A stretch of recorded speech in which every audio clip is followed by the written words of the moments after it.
Հայաստանի համար ամենամեծ սպառնալիքը շարունակում է մնալ գուբերնացումը, հայկական խորհրդի նախագահ Արեգ Քոչինյանի ու իր փորձագիտական թիմի գնահատականն է։ Հայաստանի քաղաքական դաշտում 1.5 ամսից ընտրություններ են, ես ձեզ կարամ առնվազն 4 քաղաքական կուսակցություն ասեմ, որոնք շատ մեծ շանսեր ունեն խորհրդարան անցնելու, որոնց ամբողջ ռետորիկան դրա մասին է, որ ճիշտը գուբերնիզացումն է։ Անվտանգության Երևանյան առաջին համաժողովի այս պանելային քննարկմանը փորձագետներն անդրադարձան Հայաստանի վարչապետի եւ Ռուսաստանի նախագահի վերջին հանդիպմանը։ Մենք տեսանք մի քաղաքական հայացքներ, աշխարհայացք, որտեղ այլ երկրի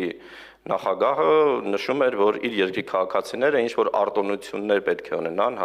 հատուկ թույլատրություն ունենան հայաստանյան ընտրություններին մասնակցելու եւ նաեւ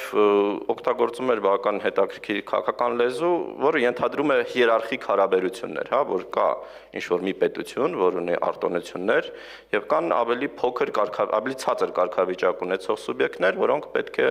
իրենց որոշումներում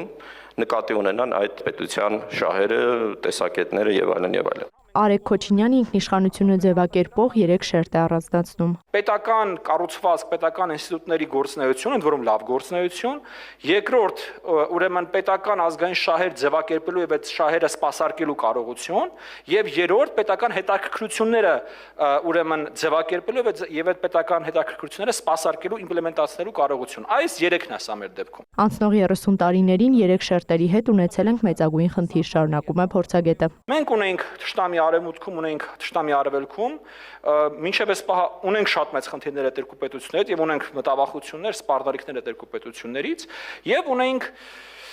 երևակայություն կամ ունենք հաշվարկ, որը ապացուցվեց, որ սխալ հաշվարկ էր, որ ունենք մի հատ դաշնակից մեծ եղբայր հովանավոր, որ մեզ այդ գայլերից արևմուտքում եւ գայլերից արևելքում պետքա պաշտպաներ։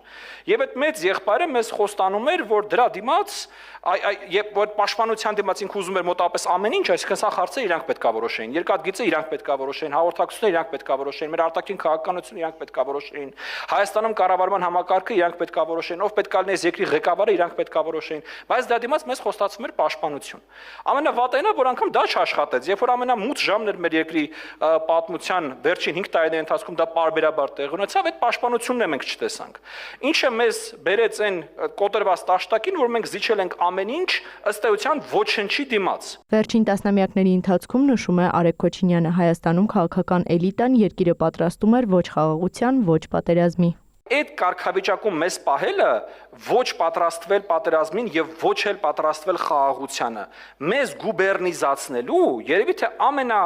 հաջողված եւ ամենակարևոր գործիքն էր, որովհետեւ հող տվողին հողին տալով հայտարարելով, բայց միևնույն ժամանակ պատերազմին չպատրաստվելով, դու